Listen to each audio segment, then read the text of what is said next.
What is going on, guys? Welcome back to the channel. We are back on ARK Survival Evolved today. A little bit of a different video. So I wanted to make something to kind of help people that are wanting to start out on new servers when they're looking for a new base spot, and kind of talk about how Gen 2 really changed the game when it came to being a solo player and building like a small base location. So we're just gonna hop right into this. So we're in single player, and I'm just going to be showing you some of the tricks that I'm using right now to live on small tribes as just like a solo or duo. So we're going to start right now. So as you know, Gen 2 came out a couple months ago, and if you spawn in, you get this nifty little Federation suit, basically like a tech suit with infinite dura, but it has really little armor, but still really good. And I'm going to show you why it's so useful today. So here's the next thing. Element on Genesis 2 is really easy to get. You just have to come to the lunar biome and punch these little nodes for element, and then you can get element pretty easy. And then after that, you can actually transfer this to any map you want, and that really changes the game when it comes to building a base on other maps that it's harder to get element on. Alright, so this is what I'm talking about. Even if you just get shards, or if you get element, in these little terminals you can change it into dust, element dust, which can be transferred really easy. So it used to be you had to do bosses, and then extinction came out where you could do element veins and turn that into dust, and now you can just punch a few rocks and pretty much get unlimited element to transfer to wherever you want to have a base location. So pretty easy and fast. As you can see, you could probably get, I don't know, maybe 200-300 element in an hour if you're farming. So really easy. So now we're going to go into choosing a base location. So obviously, I can't tell you a good base location. No one on YouTube can tell you a good base location, because if it's on YouTube, other people are seeing it.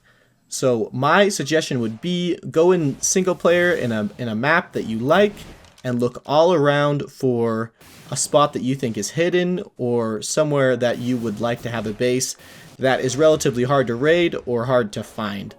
So we're going to show you guys that right now. We're going to head over to Aberration, my favorite map, and show you like an example of setting up a solo base. So let's upload this dust and this suit, and then we're going to head over there. Alright, so we are on Aberration. Let's get this stuff out of upload. So there's a couple things that this suit does for us, and this element dust does for us. So the suit, you have to have techgrams to use it on other maps, but that pretty much gives you infinite weight on other maps to move things around. And you can also farm on Genesis 2 and just transfer it back to wherever your base is. This kind of eliminates the need to get in and out of your base easily. And so let me show you really quick. There's a spot around here that's kind of like this, and I'm sure if you guys look around, you could find a secret spot that's pretty hard to get in and out of too. So let me show you. I'm going to take off this chest just so I can go around without that thing saying I need engrams all the time. So it's up in here. You've probably seen me try to raid this spot a few times. So it's up in here underneath this tree, and then it's right up here. So this spot's really hard to get in and out of. But because of Genesis 2 and having a tech suit on there, you can pretty much farm a slot cap of whatever you're looking for on Genesis 2 and just transfer it back into a base location like this that is actually pretty hard to raid. So yeah, that kind of changes the game when it comes to that. You probably saw me do this in my recent Arkpocalypse series when I just had a base up in the roof here. And I didn't farm or anything on the center. I just farmed on Gen 2 and transferred all back to this base, and it was really easy. Alright, so here is the next thing. So this Genesis 2 Federation suit also works as a hazard suit. So we're going to head down to the hazard zone here, the radiation zone here on Aberration, and you will see that we don't take any damage, which is a pretty big deal if you want to make a hidden base in the radiation zone. It's actually not that hard anymore. The radiation zone is kind of annoying to be in because you can't really raise any dinos, but it's pretty nice. But be careful. You can see here, if I take off the suit and then like try to put it back on, I will still sometimes take damage, as you can see. So you got to be kind of careful with the suit. Make sure you aren't taking damage before you get into the rad zone. But let's get back to it. So the radiation zone is actually a pretty decent place to build because of how hard it is to raid in it. You either need hazard suit or a nice tech suit. So that's why it's actually huge. And if you wanted to scout it out and look around for spots to put a hidden base, it would probably be a pretty decent place to have a base. And here is the next thing. If you're worried about getting element on aberration, you can transfer it, or you can just do this. We're going to jump down into this toxic water here in the radiation zone. And as you can see, in bottom right and then up here, this actually charges your Federation suit. This makes it really nice. You don't even need to farm element on aberration. You can just charge your suit straight from this toxic water, which is super cool if you're looking to make a hidden base in the radiation zone. So that could be an option.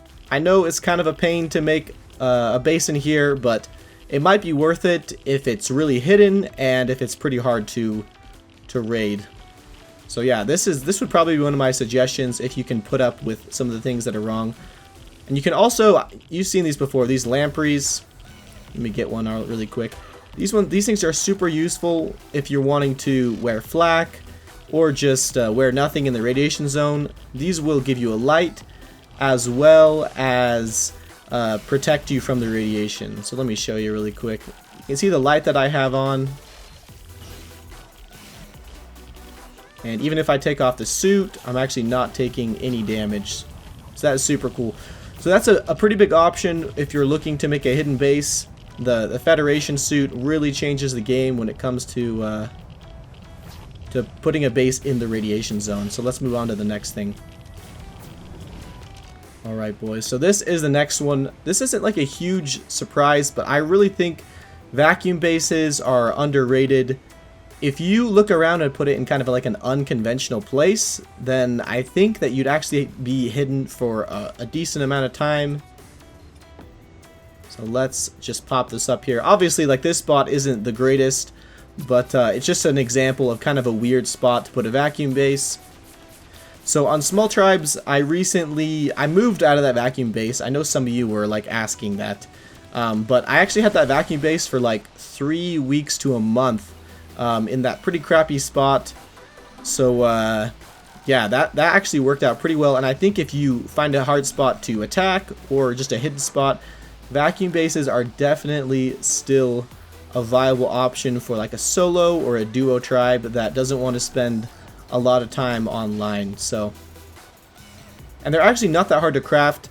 I know you're probably like, how am I supposed to get vacuum compartments? If you go to pretty much any Genesis 2 server on Small Tribes, you're probably going to find a rated replicator, and you could farm up vacuum compartments in maybe an hour or two. Just takes a little bit of time, and then you could have a prefabbed base all ready to go. That's how easy things are with Genesis 2. Alright boys, so here is the next one. Another method that you probably know a lot about and have seen before, but kind of with a different spin on it.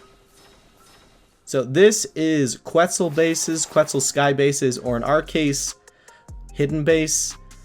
So I've actually used, I'm kind of screwing myself over here with telling you guys this, but I don't really care. I don't think I'm ever going to use this spot again, but over the last like 2 years on Small Tribes, I've used this spot a couple of times, and no one has ever found my Quetzal. So you're just going to build out a Quetzal hatch frame bit, or a Quetzal, not hatch frame, I'm so used to hatch frames. A Quetzal platform base, and then you can put whatever you want on this. Actually not these, but like boxes or beds, fabricators, smithy, to kind of give yourself a mobile base. And try to think of an unconventional place to put it. That's the key here. Alright, so got our Quetzal all built out. We're going to be putting him into this Forest Titan tunnel. This is where I've had it for like 2 years. No one has ever found this when I've had a base in here. It's crazy. Okay, so we're going to go right down here, and then there's a metal structure that we're going to put this in. But this is kind of besides the point. I know it's kind of hard, but if you guys can just look for a secret base spot in single player, or kind of a weird spot, maybe an artifact cave that you can't build in, but you can put like a racer in or something, then you can make a hidden base pretty easy, especially with how easy it is to get resources with Gen 2, an element, and then pretty much a free tech suit. Being a solo or duo player is never easier than it is now with Genesis 2 out. Alright, and you can see I killed myself, but I can just respawn right there. Even though I can't build in this cave, I can still spawn in it. And this is a pretty decent spot for my Quetzal, which was hidden for a really long time up in this tunnel. So that's pretty much it. I just want to make a short video with some tips on how to survive solo on small tribes or official or whatever ARK server you're playing on. Hopefully this was helpful if you're looking for some tips on surviving in one of these servers. And we will end the video right there. I don't want to keep rambling on, but hope you guys enjoyed. We'll have to catch you guys in the next video. Peace, my dudes.